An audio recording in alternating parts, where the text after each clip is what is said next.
Hi Murid. Okay, for class today, we'll be making Daun Semambu cold processed soap. So I'm going to show you how to make it from scratch. So first of all, we'll have to make our lye solution. Now, lye solution is basically water plus sodium hydroxide lye, which is going to be used for saponification for this process. So lye ni sodium hydroxide, you have to handle it with care and it heat up really hot when it touches water. So we will mix it and then lepas tu we'll put it aside. Meanwhile, we are going to have to dilute our colors. So here we have color pigment. This is powder base lah kan.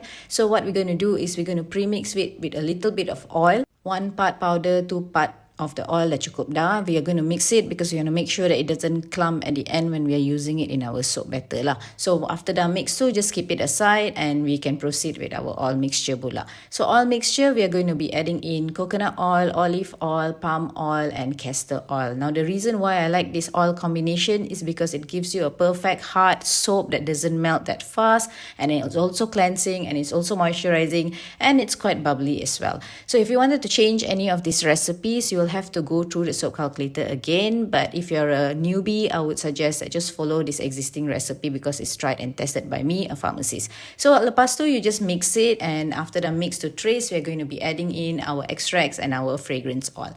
Now fragrance ni, just make sure to use something that is flake free, so it's perfect for people with sensitive skin, and at the same time we also need something that is CP soap friendly. Now a lot of fragrances in the market is not suitable for cold processed soap. It's going to cease, so make sure to find those that is specifically for cold processed soap. We in Soap Lab only sells the one that's perfect for cold processed soap. So anyway, as you can see here, I've already divided my soap batter into two. So here kita letak a little bit inside and just mix it and put it aside, and we have about 1/3 left that we are going to just be adding in a little bit of white color because that's the color I'm looking for. So just mix it well with a spatula. You don't really need to mix it very vigorously because we still want the soap to be cantik lah, tak nak thick sangat, okay? So here mold I'm preparing with rubbing alcohol first to sanitize it to make sure that there is no bacteria or molds or whatever, and then I'm adding in the soap as you can see. Now while you watch the video, let me explain a little bit about cold processed soap. Now the reason why people like cold processed soap is because it's made from scratch. As you can see, the only ingredients we are using here is oils and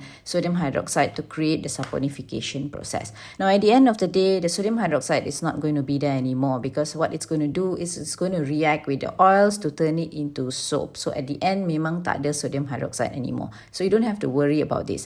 Now this is something that's a little bit more technical and very long theory based. So if you're someone who's looking to do a business on this or learn a bit more about formulation, we do have classes in Subang Jaya, so you can just contact us for those classes. But if you're someone who wants to do this as hobby or something at home, then I would suggest just to follow us because we share recipes like this all the time. We also have basic beginner classes online that you can just follow for free. We have already compiled it, so all you have to do is just contact us and we'll just send you the link. It's completely free. Now if you wanted to purchase any of these ingredients, we do sell it in Soap Lab Malaysia, and if you wanted to do any specific formulation or so on, you can always contact me. I'm Nisha and I'm also a pharmacist, so usually the ones that I do is for people with sensitive skin and troubled skin. We also have a OEM GMP factory, so if you're someone who's looking for KKM NOT for any products, you can always contact us. So anyway, back to this video. As you can see, kita dah buat, we already do all the decoration and so on, and we have already left it for 24 to 48 hours,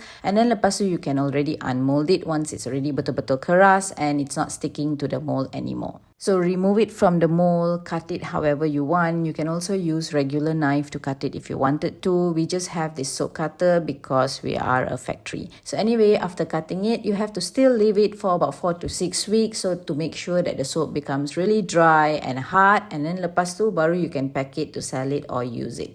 So again, thank you so much for watching, and if you have any other question, do comment below and don't forget to follow us.